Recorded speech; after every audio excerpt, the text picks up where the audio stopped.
Berita. Kameramen.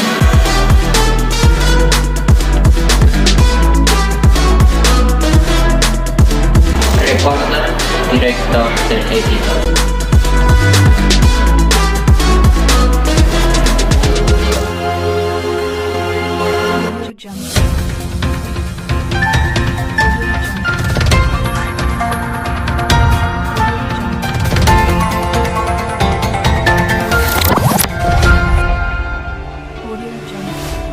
Selamat pagi pemirsa. Saat ini kita sedang dilanda masalah sampah yang kian hari makin memburuk. Bukan hanya sampah plastik, sampah yang lain pun jika tidak dikelola dengan baik akan timbul permasalahan. Hal itu sangat berdampak buruk bagi bumi kita. Maka dari itu, dilakukanlah pengelolaan sampah agar sampah bisa didaur ulang dan dimanfaatkan dengan baik.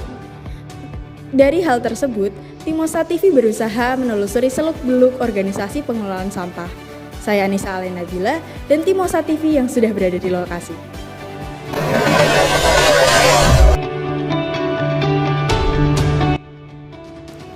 Bank Sampah Muria Berseri ini merupakan sebuah organisasi yang bergerak pada sektor pengelolaan sampah. Bank sampah ini mampu mengelompokkan dan mengelola sampah dengan baik. Mereka juga mampu mengelola sampah menjadi berbagai macam produk. Oke, bersama saya di sini Amrul Hidayat, salah satu reporter dari Timosa TV akan mewawancarai salah satu narasumber kita di Bank Sampah Muria Berseri kali ini.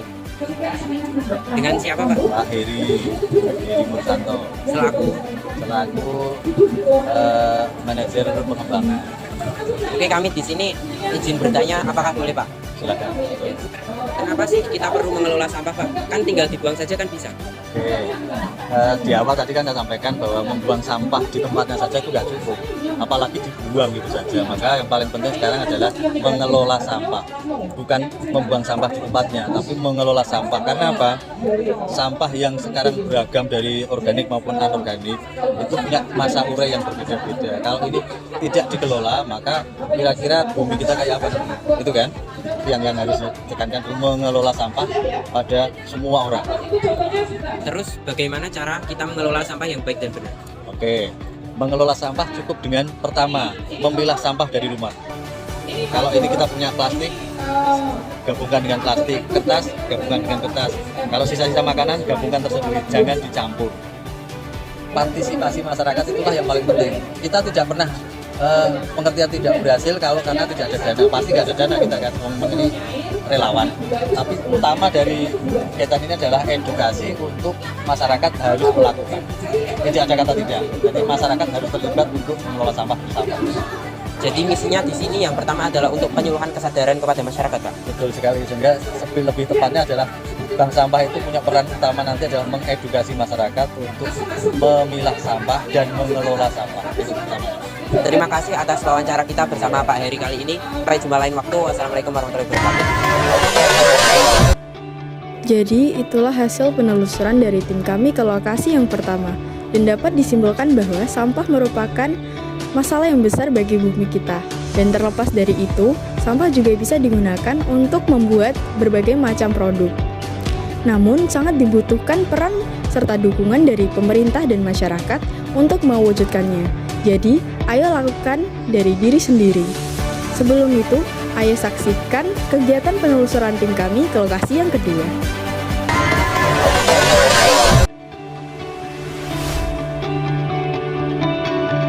Pada siang hari ini, kami Timosa TV pergi ke lokasi pengolahan limbah plastik menjadi biji plastik. Lokasinya terletak di Desa Kelaling, Kecamatan Jekulo, Kabupaten Kudus.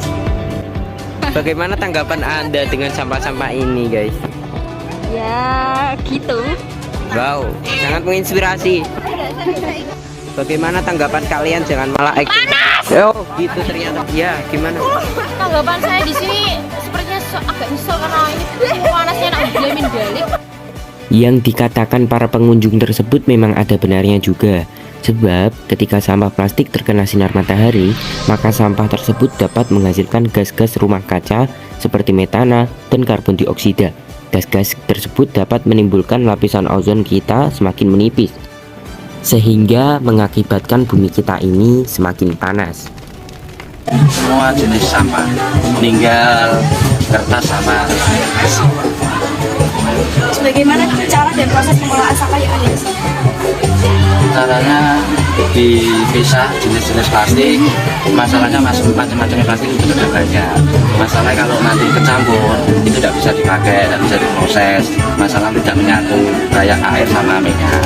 Setelah sampah dikelola dan menjadi biji plastik, lalu apa tahap yang akan dilakukan terhadap biji? Untuk produk-produk, untuk bikin seperti helm, ada yang bikin sedotan, terus bikin alat-alat rumah tangga, terus contoh sepeda motor, box TV. Prosesnya ini di sini. Ini di pabrik, yang sekarang ini saya kesini tidak ada. Berarti panjenengan setornya dalam bentuk itu? Bentuk itu. Terus diolah pabrik. Diolah pabrik. Ini, ketika ini. Berarti panjenengan setornya ke pabrik pengolahan ini? Pengolahan ini dijadikan ini, kalau ini sudah steril. Jadi, ternyata limbah-limbah plastik ini diambil dari perusahaan-perusahaan yang kemudian diambil dan disetor ke sini, lalu dipilih dan dibedakan jenisnya supaya mudah untuk dikelompokkan dan mudah untuk menyatu. Kemudian dihancurkan, lalu dicuci dan dikeringkan. Setelah dikeringkan tersebut, hancuran plastik tersebut akan dilelehkan ke dalam mesin, lalu didinginkan dengan air hingga kemudian digiling, lalu jadilah biji plastik. Dan biji plastik ini nantinya akan dibuat produk-produk berbahan plastik di perusahaannya semula.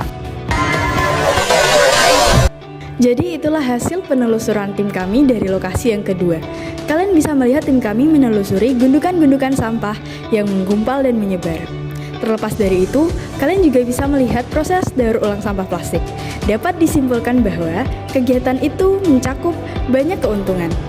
Jadi jangan ragu untuk mencobanya ya guys. Semoga. Dan demikianlah perjumpaan kita kali ini. Saya Anissa Alnabila. Sekian dan terima kasih.